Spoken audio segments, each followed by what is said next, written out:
Le comportement de quelqu'un après ta réussite révèle sa vraie nature.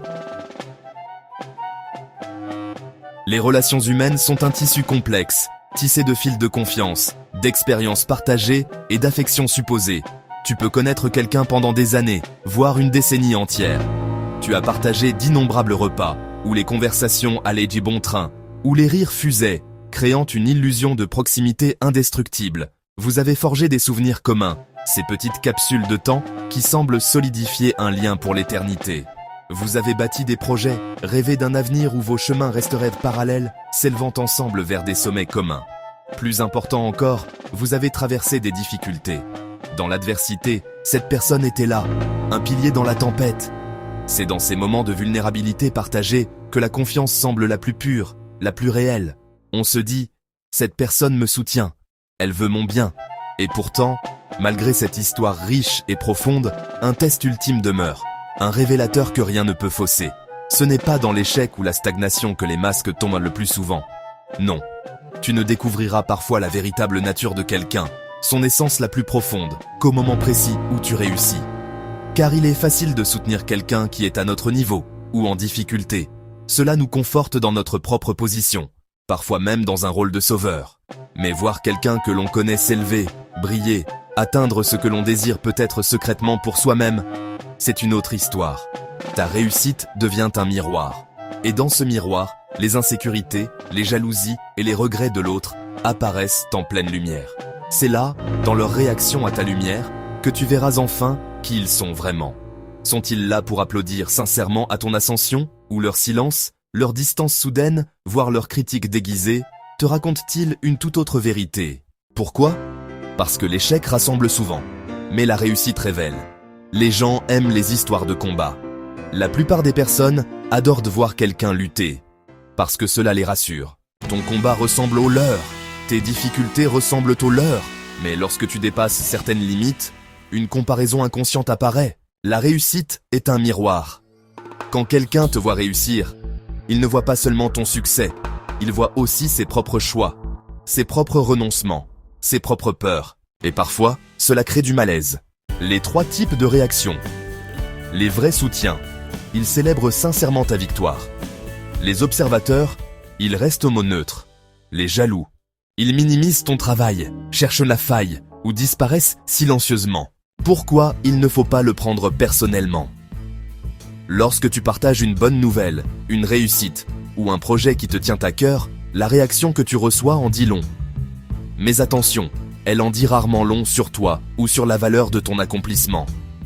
La plupart du temps, leurs réactions parlent davantage d'eux que de toi. C'est un miroir de leur propre monde intérieur, de leurs insécurités, de leurs peurs, et parfois de leurs rêves inachevés. Une réaction négative, distante, ou même teintée de jalousie n'est souvent qu'un mécanisme de défense.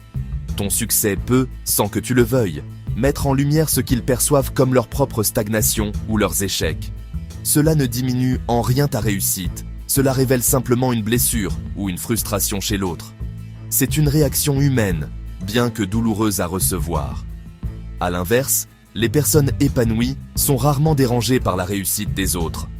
Leur propre sentiment de valeur ne dépend pas de la comparaison. Elles sont en paix avec leur propre chemin, leurs propres défis et leurs propres victoires. Au contraire, une personne bien dans sa peau verra ton succès comme une source d'inspiration, une preuve que les objectifs sont atteignables. Elle célébrera avec toi, posera des questions avec une curiosité sincère et partagera ta joie sans arrière-pensée. Ces personnes-là comprennent que le succès n'est pas une ressource limitée. L'épanouissement des uns n'enlève rien à celui des autres. Il peut même éclairer le chemin pour tous. Ne pas le prendre personnellement, c'est donc faire preuve de compassion, à la fois pour l'autre et pour toi-même, en protégeant ton énergie et ta fierté. Elle s'en inspire. Comment réagir? Ne te justifie pas. Ne cherche pas à convaincre. Ne ralentis pas pour rassurer les autres. Continue simplement d'avancer. La réussite authentique n'a pas besoin d'autorisation. Conclusion. Le comportement de quelqu'un après ta réussite t'apprend plus sur lui que 10 années de relation. C'est une vérité profonde et souvent déstabilisante, car le succès est un projecteur impitoyable. Il ne se contente pas d'illuminer tes accomplissements, il expose aussi les ombres qui se cachent dans le cœur des autres. Car c'est dans les moments où tu brilles que les intentions cachées deviennent visibles. L'envie peut se déguiser en conseil prudent, la jalousie en silence soudain. Tu verras des compliments qui sonnent faux, des sourires qui n'atteignent pas les yeux. Mais tu découvriras aussi, et c'est là toute la beauté de l'épreuve, ceux dont la joie pour toi est pure, sincère et sans réserve. Ceux qui célèbrent ta victoire comme si c'était la leur. Ces personnes sont des trésors. Face aux réactions négatives, la tentation de la colère ou de la déception est forte. Mais ne déteste personne. La haine est un poison que tu bois en espérant qu'il tue l'autre. C'est un fardeau qui t'épuise et te détourne de ton propre chemin. Comprends que leurs réactions parlent d'eux, de leurs peurs, de leurs insécurités, et non de ta valeur. Observe simplement. L'observation est un acte de pouvoir. Elle te permet de voir les gens pour ce qu'ils sont, et non pour ce que tu voudrais qu'ils soient. Elle t'arme de clarté, te permettant de redéfinir les frontières de tes relations, de savoir à qui confier ton énergie et ta confiance. En observant, tu ne juges pas, tu apprends. Tu protèges ta paix intérieure et tu continues d'avancer, plus sage, plus fort, et entouré de ceux qui méritent vraiment d'être à tes côtés. Et continue ton chemin. Si cette vidéo t'a parlé, écris « J'avance » en commentaire. Et abonne-toi à Objectis pour plus de leçons sur la psychologie humaine, la réussite et la liberté mentale.